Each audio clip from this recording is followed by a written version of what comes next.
يعني مش كده عايش. لا لا لا اكيد مالوش. المهم يعني من نوم وجاء मौत का वक्त मुकर्रर है, ये कब आए इसका इल्म किसी को नहीं होता, मगर मिस्र में एक ऐसा वाक़या हुआ जिससे ये अंदाज़ा होता है कि मरने वाले को कुछ देर पहले पता चल ही जाता है।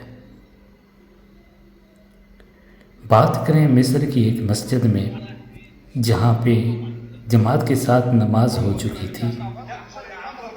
उस वक्त एक शराबी वहाँ पे पहुँचा और उसने ज़िद की कि मुझे नमाज़ पढ़ाएं, मुझे जमात के साथ नमाज़ पढ़नी है।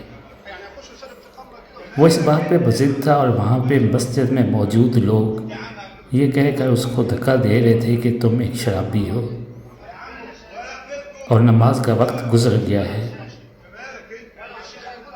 उसने अपनी ज़िद पे कायम रहा कि मैंने नमाज पढ़नी है, दोबारा जमात कराएं। उसकी ज़िद को भांपते हुए इमाम साहब को भी अंदाज़ा हो गया था कि इस बात में कुछ और दम है। इमाम साहब ने उसकी बात को सुना, उसको वज़ू कराया। सबसे पहले उसको वज़ू करने का तरीक़ा समझाया। शायद वो ज़िंदगी में आज पहली बार और शायद आखिरी बार नमाज़ पढ़ रहा था। इमाम साहब ने उससे वज़ू करवाया और जमात का आगाज़ किया। उसी मस्जिद में मौजूद दूसरे लोग ये सब देखकर हैरान हो रहे थे और शायद किसी हद तक गुस्सा भी कर रहे थे। इमाम साहब ने जमात का आगाज़ किया और वो अकेला इमाम साहब के साथ बाजमात नमाज अदा करने लग गया।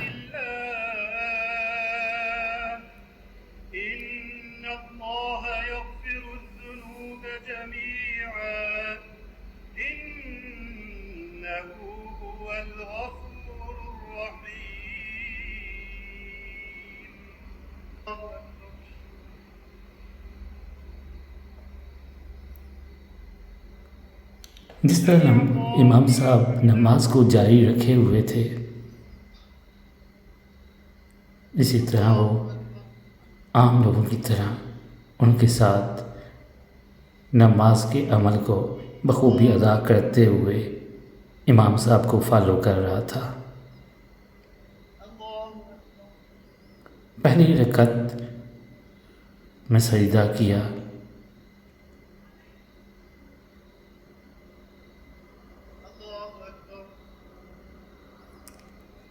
और दूसरे सजदे में जब वो गए तो वो उठ नहीं सका, लेकिन चूँकि इमाम साहब ने अपनी नमाज मुकम्मल करनी थी, उन्होंने नमाज को जारी रखा।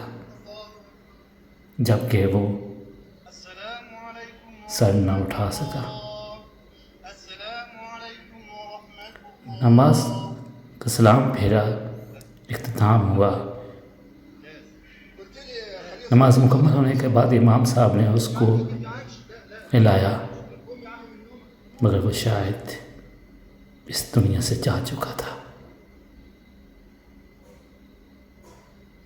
तब दूसरे मस्जिद में दूसरे लोगों को भी एहसास हुआ कि हम गलत थे, उसको तो मौत यहाँ पे लाई है। उसने तो आज रब ताला की तरफ रजू किया है, आज उसकी मौत भी हो गई है।